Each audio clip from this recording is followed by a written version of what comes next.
this is Adam Beanstock here. This is my interpretation of the prelude to the Tedium by Marc-Antoine Charpentier. And, excuse me, he was born in 1643, died in 1704. So obviously he's going out of Renaissance into the Baroque era. He's sort of, I think most people class him as French Baroque style. And and you may say it's written in a rondo form. I may say the main subject is where have I heard that tune before? So.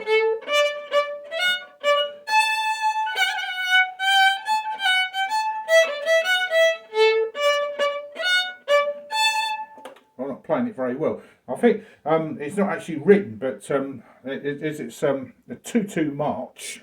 I mean, being in 2/2 suggests it goes quite probably the speed I actually originally played it. But they play it slowly.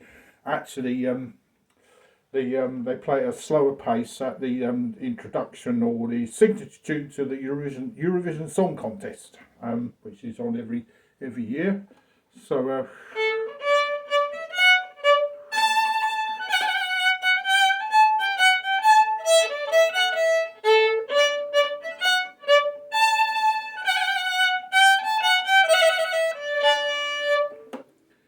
So it's actually a prelude to a tedium.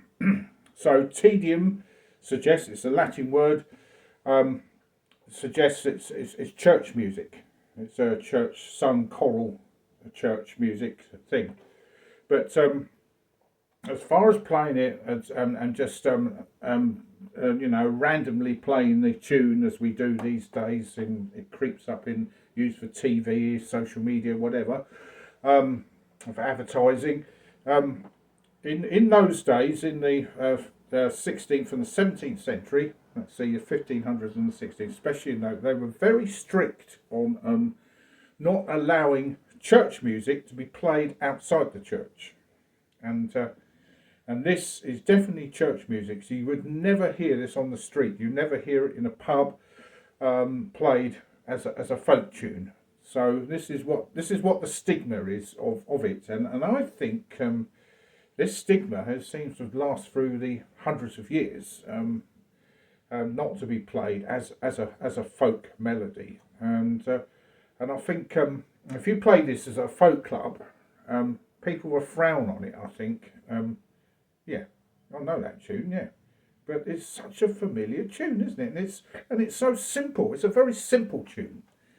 Because it was actually probably originally written for a trumpet solo, and the Baroque trumpet in those days didn't have any valves, so you were restricted on the lower notes because the brass instruments are based on harmonics. You know, like you got on the violin, you can half a string.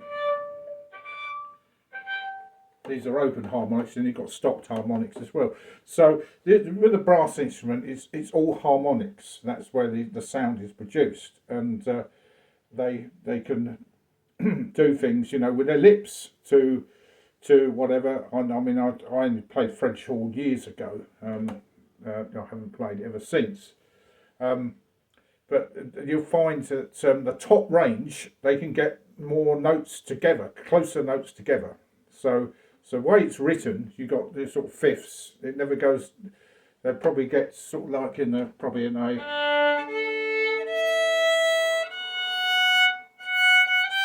Then they get more notes as they go up. Or they probably get chromatic notes as they go up to the top D, because these trumpets would be in D. The D trumpets, because the modern orchestra trumpets are normally in B flat, which is a transposing instrument. So this would be written in C and sound in D, and in the Baroque orchestra, the trumpet was the highest instrument and the loudest instrument of the orchestra. So it took the lead, often of the orchestra. I mean, the violins didn't really need to play high because because they were out outstaged by the trumpets to going up to those really high notes, and I think D is high enough anyway, especially in those times. I think, you know, as people, I think it was during the Romantic era, classical Romantic era. Later on, the development of the piano made orchestral instruments play more of a range, going up really high to compete with the piano, what the piano can do, because the composer composed something on the piano. He wants to emulate what he's done on the piano, wants to make put it into orchestrate it. So obviously they had to find instruments to play up really high.